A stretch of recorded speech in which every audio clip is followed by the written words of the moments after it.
신이 되려는 욕망. 아주 깊은 통찰력을 가진 윤리학자들이 욕망이 어떻게 그 욕망 이상으로 성취되어지는가를 보여주었다. 파스칼은 그가 예를 들어 사냥이나 테니스 또 많은 다른 일을 함으로써 기분을 전환할 수 있다고 믿었다. 그 자체로 영락하면 터무니없는 것이 되고 마는 활동은 그 활동을 초월하는 어떤 의미가 있음을 그는 보여주었다. 즉 인간 일반의 실제성과 그 조건의 소치인 징후가 있음을 보여주었다. 이와 비슷하게 스탕달은 관념론자에 속하는데도 불구하고 또 프루스트 역시 그의 경향은 지성적이고 분석적임에도 불구하고 사랑과 질투는 특징의 여자를 소유하려는 얄궂은 욕망으로 환원되어질 수가 없기는 하지만 이들 정서는 여자를 통해서 통째로 세계를 삼키려 한다는 것을 보여주었던 것이다.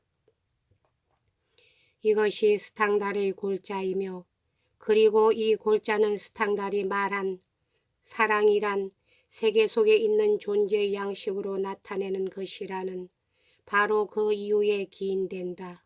사랑이란 여자를 통한 세계, 또 그 자아와 대자와의 근본적인 관계이며 여자는 전회선에 놓여져 있는 전도성의 육체를 나타낼 뿐이다.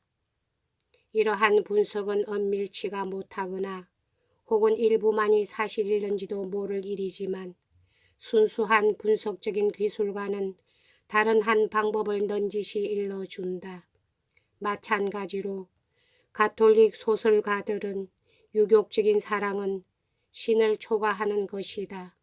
돈판을 언제까지나 만족 못하는 자로 죄를 신이 없는 곳이라고 곧장 생각한다.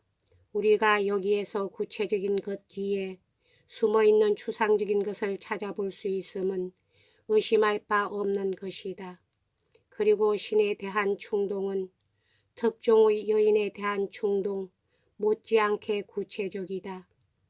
그와는 정반대로 그것은 내적인 관계의 화합과 기본적인 투기의 화합에서 존재에 대한 그의 충동과 그 자신과 세계와 타자에 관한 그의 본래적인 관계를 부분적이고 불완전한 측면에서 재발견하는 문제이다.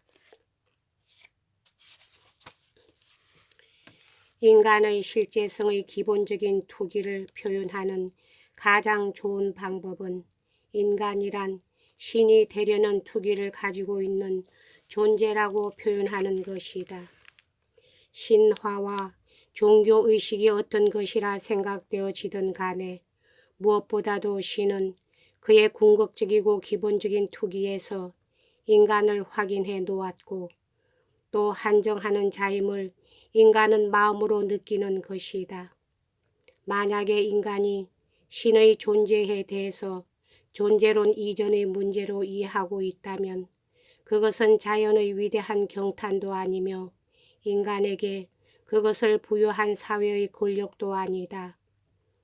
초월성의 궁극적인 목적이며 가치인 신은 인간은 그가 무엇인가를 그 자신이 안다는 표현으로 그 영속적인 한계를 설명하는 것이다. 인간이란 것은 신의 존재로 향해서 뻗치는 것을 뜻한다. 또는 당신이 무엇하지 않으시다면 근본적으로 인간은 신이 되려는 욕망이다. 인간이 세상에 태어나 그의 한계로 향하는 것과 같이 신애로 향한다면 또 인간은 신이 되려고 함을 선택할 수 있는 것이라면 자유는 결국 무엇이 될 것인가 라는 질문이 나올 수 있다.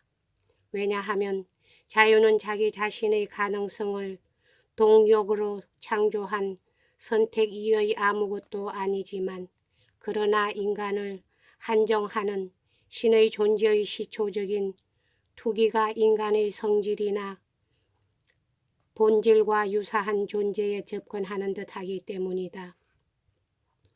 그 욕망의 의미는 종국적으로 신의 존재가 지니고 있는 투기이긴 하나 그 욕망은 절대로 이러한 의미에 의해서 구성되어지지 않고 그와 반대로 항상 그 목적에 대한 특수한 발견을 나타낸다.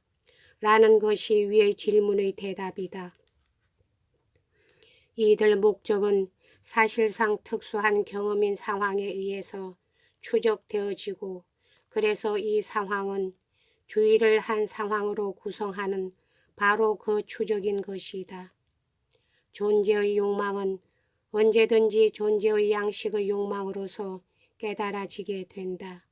그리고 이 존재의 양식의 욕망은 우리 의식 생활을 복잡하게 헝클어 놓는 수많은 구체적 의미로 그 다음 자기 자신을 표현하는 것이다. 그리하여 우리는 우리 자신이 적어도 세 일화는 가지고 있는 매우 복잡한 상징적인 구조 앞에 놓여 있음을 알게 되는 것이다. 개인 자신이 그리고 또 그가 존재는 그 존재의 문제라고 판결 내린 그 양식을 표상하는 기본적인 구체적 욕망의 상징화를 나는 경험적 욕망에서 분간할 수가 있다. 그 다음 이 기본적인 존재는 개체는 존재의 일반인 추상적인 의미를 가지고 있는 구조이다. 를 포함하고 있는 특수한 상황 내에서의 세계 안에서 구체적으로 표현한다. 또 이 기본적인 욕망은 반드시 개인의 인간의 실존성으로 생각되어져야만 하며 그리고 그것은 타인과의 그의 공동생활체를 이루는 것이다.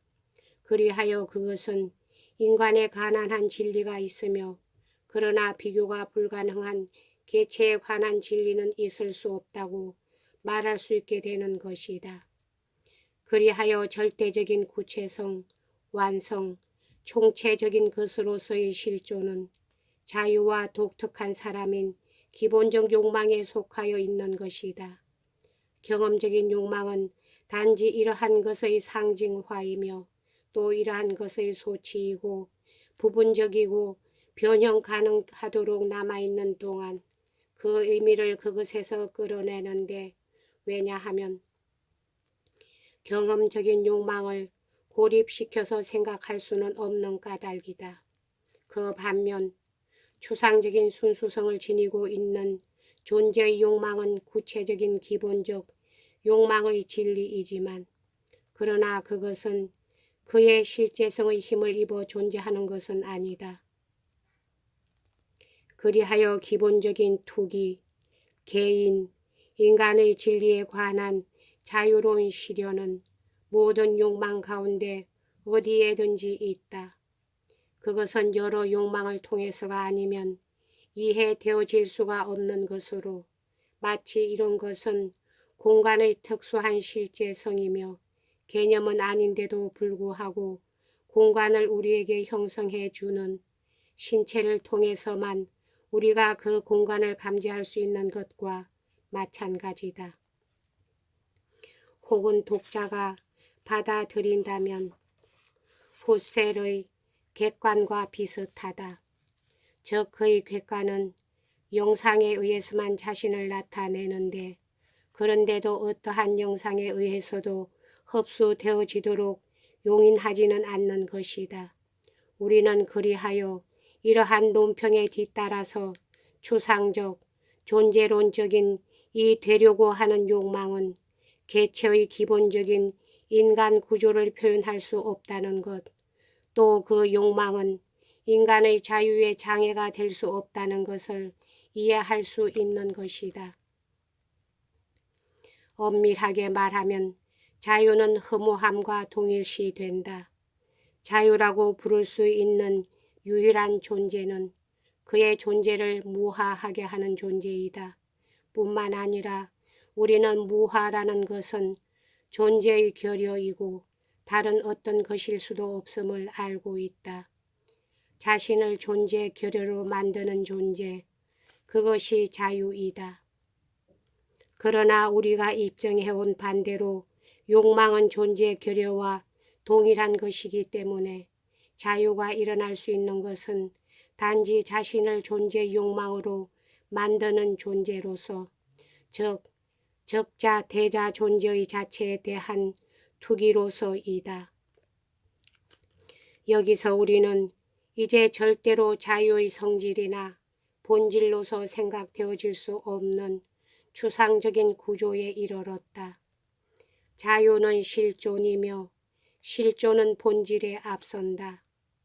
자유의 파동은 직접적이고 구체적인 것이며 그의 선택, 즉 사람 자체와 구별 지을 수 없는 것이다. 그러나 그 숙녀 중에 있는 구조는 자유의 진리라 부를 수 있는 것이다. 즉 그것은 자유에 대한 인간의 의미이다. 여기까지 하겠습니다.